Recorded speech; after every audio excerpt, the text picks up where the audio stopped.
औज़ु बिल्लाहि मिनश्शैतानिर्रजीम नहमदु व नसल्ली अला रसूलिल करीम बिस्मिल्लाहिर्रहमानिर्रहीम। अस्सलामु अलैकुम दोस्तों, प्रोफेसर तनवीर सादिक अपने चैनल इनपुट टैली से आपसे मुखातिब है। मैं आमतौर पर मगरब, अमेरिका और ऐसे मुल्कों के बारे में बहुत सी बातें करता हूँ, जबकि हमारी अपनी तारीख भी बड़ी रोशन और बड़ी रिच तारीख है।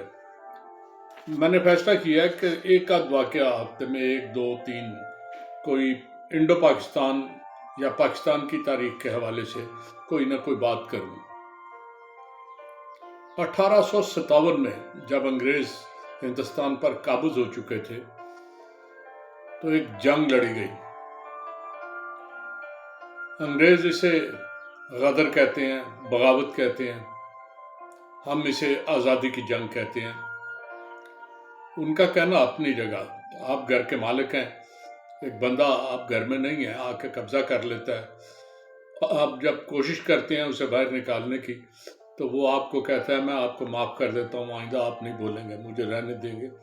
तो ये कोई जस्टिफिकेशन नहीं है, लेकिन ऐसा होता रहा। अंग्रेज़ों का यही एटीट्यूड था।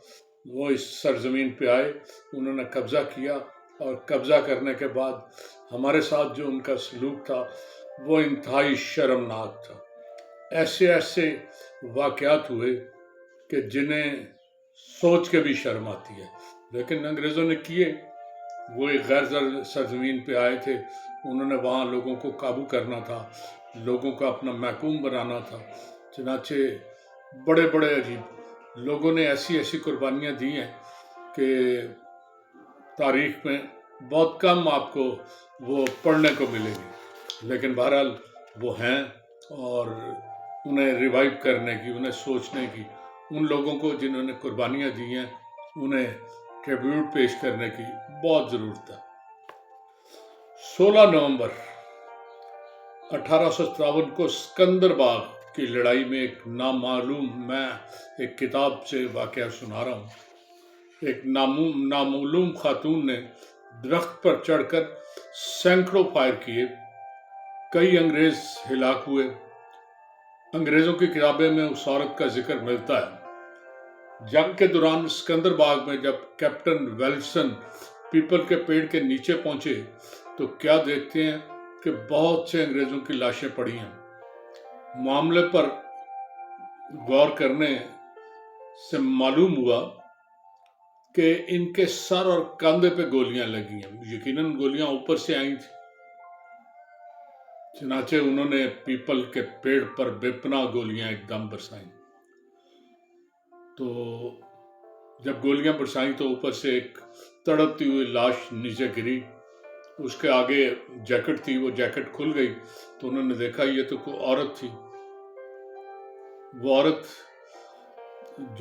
जिसका नाम ऊदा देवी था, वो एक इज्जतदार घराने के चौधरी राय की बेटी थी।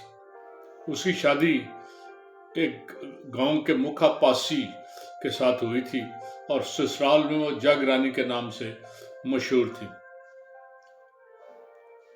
हनरी लॉरेंस की फौज का मुकाबला करते हुए मुखापासी हिलाक हो गए। चनाचे उसकी बेगम ने उसका बदला लेने के लिए अंग्रेज़ों पे हमला कर दिया और वो बेचारी भी उसी राह में मारी गई।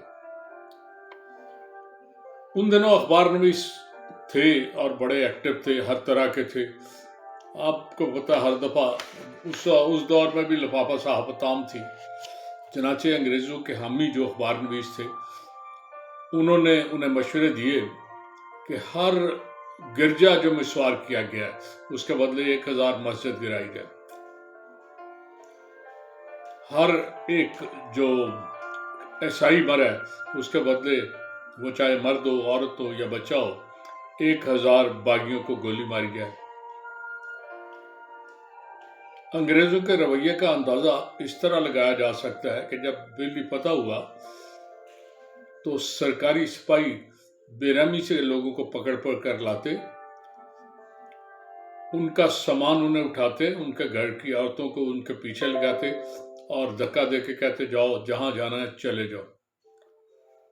اور اتنی سختی کرتے کہ لوگوں کے پاس کوئی چارہ نہیں تھا، وہ اس شہر سے یا گاؤں سے باہر نکل کے جہاں مرضی بھٹکتے رہیں، انہیں انگریزوں کو اس سے کوئی سرغور نہیں۔ عورتیں اپنی عزت بچانے کے لیے کنویں میں کود گئیں۔ کنویں میں جو کودی تو کنویں کی ایک لمٹ ہے پانی کے بعد جو عورتیں کودی وہ دوسری عورتوں کے اوپر تھی اور مزے سے بیٹھی ہوئی تھی۔ تو ایک انگریز لکھتا ہے کہ ایسی سینکڑوں عورتیں انہوں نے کنویں سے نکالی جو لاشوں سے بھرے ہوئے کنویں کی سبب ڈوب نہیں سکی تھی اور زندہ پڑی یا بیٹھی تھی۔ ہم نے انہیں نکالنا چاہا تو وہ چیخنے لگیں کہ ہمیں گولی مار دو، ہمیں کسی طرح مار دو، ہم باہر نہیں نکلنا چاہتے۔ ایک عورت جس کی لاش نکالی، اس نے اپنے 2 بچوں کو اپنی کمر سے باقاعدہ باندھ کے چھلانگ لگائی تھی اور وہ ابھی تک اس کے ساتھ بندھے ہوئے تھے۔ خواجہ حسن نظامی لکھتے ہیں کہ پھانسی کا وقت آیا تو قیدیوں میں سے 4 نوجوانوں کی بوڑھی مائیں بھی ان کی موت کا تماشا دیکھنے کے لیے وہاں موجود تھیں۔ جب انہیں پھانسی گھاٹ کے تختے پر کھڑا کیا گیا تو بوڑھی ماؤں کا کلیجہ منہ کو آنے لگا۔ انہوں نے چیخیں مار مار کے برا حال کر لیا۔ وہ پچھاڑتی، کلیجہ پکڑ پکڑ کے زمین پر لوٹ جاتی۔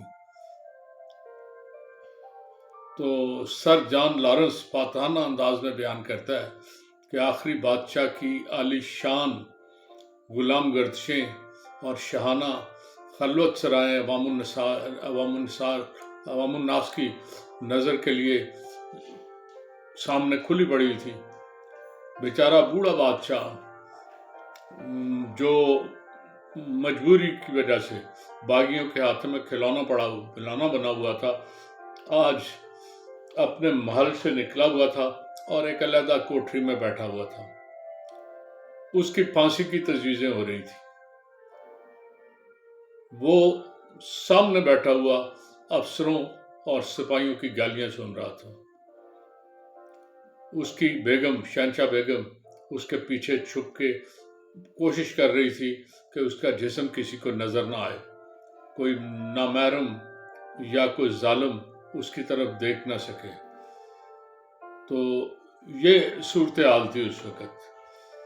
ہندوستانیوں کی لاشوں پر انگریز سورما فاتحانہ انداز میں کامیابی کی طرح بڑھتے تھے۔ دیسی باغی انگریز جنرل کو دیکھتے خودکشی کی کوشش کرتے، اور وہ کہتے ہیں کہ جب ان کے سامنے پیش ہوتے تھے تو دہشت کے مارے ان کا برا حال ہو جاتا تھا۔ انہیں نیلی نیلی آنکھوں میں، اس کی لارڈ ہارڈنگ کی آنکھوں میں سپاکی نظر آتی تھی اور وہ انہیں دھوکے سے کسی طرح بھیجتے اور پیچھے گولیوں کی بچھاڑ کر دیتے۔ ہزاروں لوگوں کو اس انداز سے موت کے گھاٹ اتارا گیا۔ تو یہ جہاں کی داستان ہے، ایک لمبی داستان ہے۔ آج میں نے تھوڑے سے اقتباس پیش کیے ہیں، کسی وقت اور بھی اس کے بارے میں بڑی تفصیل سے بتاؤں گا۔ اجازت چاہوں گا۔ اللہ حافظ۔